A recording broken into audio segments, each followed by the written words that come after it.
Welcome to the English Learning Channel, where English feels easy.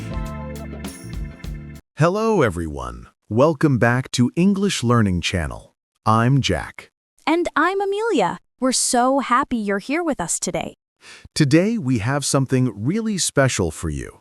We're talking about how to train your brain to think and speak English naturally. This is such an important topic. If you love learning English with us and you want more lessons like this one, don't forget to hit that subscribe button. We make new videos every week to help you become more confident in English. All right, Amelia, let's get started. You know, Jack, I talk to so many English learners, and they all tell me the same thing. What's that? They say, Amelia, when I try to speak English, my brain works so slowly. I think in my native language first, then I translate, and by the time I'm ready to speak, the conversation has moved on. Oh, that's so common. And it's frustrating, right? You know the words, but your brain just can't find them fast enough. Exactly. So today, we're going to fix that problem. We're going to teach you how to train your brain so that English becomes automatic. That's right. No more translating in your head, just natural, flowing English. And the best part? It's actually easier than you think. Stay with us. We're going to make this simple, practical, and fun. Let's do this. Okay, so let's start by understanding what's happening in your brain right now. Amelia, when you were learning English, did you translate everything? Oh, absolutely. Every single word. I would think of a sentence in my native language, translate each word one by one, and then try to say it out loud. And how did that feel? Exhausting. My brain was working so hard. And sometimes I would get stuck because I didn't know how to translate a specific word. Right, and that's the problem. When you translate, your brain is doing double work. It's thinking in one language and then converting to another language. That takes time and energy. So what's the solution, Jack? The solution is to skip the translation step completely. We need to train your brain to think directly in English. Think in English? Is that really possible for beginners? Yes, and we're going to show you exactly how to do it. The secret is to start very, very small. Okay, so when you say start small, what do you mean? I mean, start with the simplest thoughts in your daily life. Don't try to think complex sentences. Just describe what you see and what you're doing. Can you give me an example? Sure. Right now, what am I doing? You're sitting. Exactly. In my head, I think, I am sitting. That's it. Very simple. What are you doing, Amelia? I'm talking. I'm smiling. Perfect. See how easy that is? You're not translating. You're just describing your reality in simple English. Okay, I love this. So, listeners, let's practice together. Look around you right now. What do you see? Maybe you see a phone. In your head, say, I see a phone. Or maybe you see a window. Say, I see a window. Yes, and you can make it even more interesting. Add one more word. I see a big window, or I see a small phone. This is so simple. Jack, what about actions, like when I'm cooking or walking? Perfect question. Let's say you're making breakfast. In your head, describe every action. I open the fridge. I take out the eggs. I crack the egg. I am cooking. Oh, I like this. It's like you're narrating your own life. Exactly. You're the narrator of your day. And the best part is, you can do this silently in your head, or you can even whisper to yourself when you're alone. Okay, let me try right now. I am holding a microphone. The microphone is black. I am speaking. I am teaching English. Brilliant. You're doing it. And listeners, we want you to try this right now. Pause this video if you need to, and describe 5 things you see around you. Use simple sentences. Ready? Go. Take your time. This is practice. There's no rush. Okay, let's move on.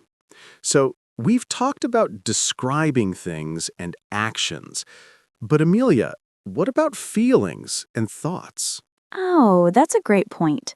So you can also describe how you feel. I am happy. I am tired. I am excited.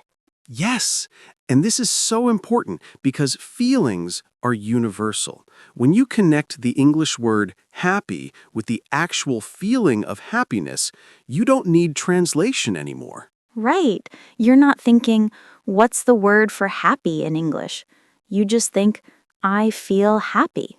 And you say happy. Exactly. This is how children learn languages. They connect words directly to feelings, objects, and actions. Okay, Jack. So we're training our brains to think in simple English sentences. What's the next step? The next step is input. You need to feed your brain with English every single day. Input? What does that mean? Input means listening and reading. It means filling your brain with English so that it becomes familiar and natural. So, like watching English videos or listening to podcasts. Exactly. But here's the key, Amelia. It has to be comprehensible input. Comprehensible. What does that word mean? Good question. Comprehensible means you can understand it. If you listen to something too difficult, too fast, or too complicated, your brain will get confused and frustrated. Oh, I see. So, I shouldn't watch a super fast Hollywood movie if I'm a beginner. Right. If you're a beginner or intermediate learner, start with content made for English learners, like this video. We speak slowly and clearly. Yes. And Jack, I think it's also important to choose topics you actually enjoy. If you love cooking, watch cooking videos in English. If you love football, watch football videos in English. That's so important, Amelia. If you're interested in the topic, you'll pay attention naturally. You won't feel like you're studying. You'll feel like you're just enjoying something you love. Exactly. And you'll learn without even realizing it. Jack, what about music? Can people learn English from songs? Oh, absolutely. Music is fantastic for learning English. But here's my tip.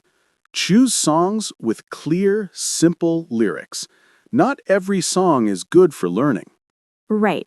Some songs have very fast, complex, or poetic language. Yes, so start with simple pop songs or even children's songs. They usually have repetition, which is great for your brain. Repetition. That's when you hear the same words again and again, right? Exactly.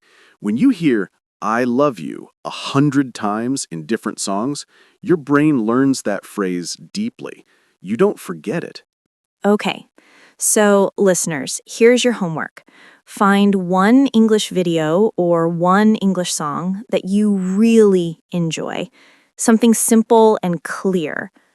Watch it or listen to it multiple times this week. Your brain will start to absorb the patterns naturally. And don't worry about understanding every single word. Just listen and enjoy. Let your brain relax and soak it in like a sponge.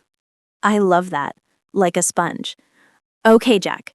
So we've talked about input. What's next? Now comes the fun part, output. Output. So that means speaking, right? Yes, input is English going into your brain. Output is English coming out of your mouth.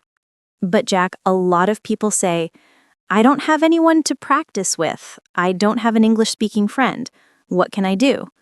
Great question. And here's the answer. You don't need another person to practice speaking.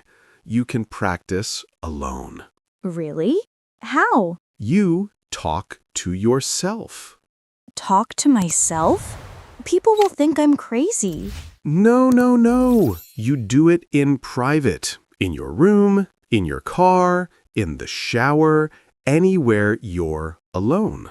Okay, but what do I say to myself? You describe your surroundings, just like we practiced earlier. Look around your room and speak out loud. This is my room. I see a bed. The bed is soft. I see a lamp. The lamp is yellow. Oh, I like this. So it's like the thinking exercise, but now I'm saying it out loud. Exactly. And speaking out loud is so important because your mouth, your tongue, and your ears need to practice. Your brain needs to hear your own voice speaking English. That makes sense. Okay, let me try right now. I am in a studio. I see a microphone. Jack is sitting next to me. He is wearing a blue shirt. Perfect! You're doing it! And listeners, we want you to try this too. When you're alone today, describe your room out loud. Describe what you're doing. Even if it feels strange at first, keep going. Your brain is learning. And Jack, what if I make mistakes? Mistakes are good. Mistakes mean you're trying. When you make a mistake, just notice it and correct yourself. For example, I is happy. Oh, wait, I am happy. Right. Don't be hard on yourself. Be kind to yourself. Learning takes time. Exactly. And here's another fun exercise, Amelia. At the end of your day, before you go to sleep, talk about your day in English. Oh, like a journal, but speaking instead of writing. Yes. You can say, today I woke up at 7. I had breakfast. I ate eggs and toast. I went to work. I talked to my friend. I watched an English video. I am tired. Good night. I love this. It's like a summary of your day, and it helps you remember the vocabulary you used throughout the day. Exactly. And over time, this becomes natural. You won't have to think about it. Your brain will automatically start speaking English. Okay, Jack, we've covered a lot, but I have another question. How do I remember all these words and phrases? Great question. You need to build what I call a mental English library. A mental library? That sounds fancy. It's not fancy at all. It just means collecting useful phrases and expressions that you can use over and over again. So instead of learning random words, I learn full phrases? Exactly. For example, instead of just learning the word think, you learned the full phrase, I think so, or I don't think so. Oh, that's smart. Because in real conversations, we use phrases, not just single words. Right. So listeners, start collecting common phrases. When you hear a phrase in a video or a song, write it down or repeat it in your head. Can you give us some examples of useful phrases? Sure. Here are some everyday phrases. How are you? I'm doing well. That sounds good. I see what you mean. Let me think about it. I'm not sure. These are so useful, and they're not complicated at all. Exactly. Simple phrases are powerful. And when you practice these phrases, practice them as complete thoughts, not word by word. Right. So instead of saying, I am not sure, you say it smoothly. I'm not sure. Yes.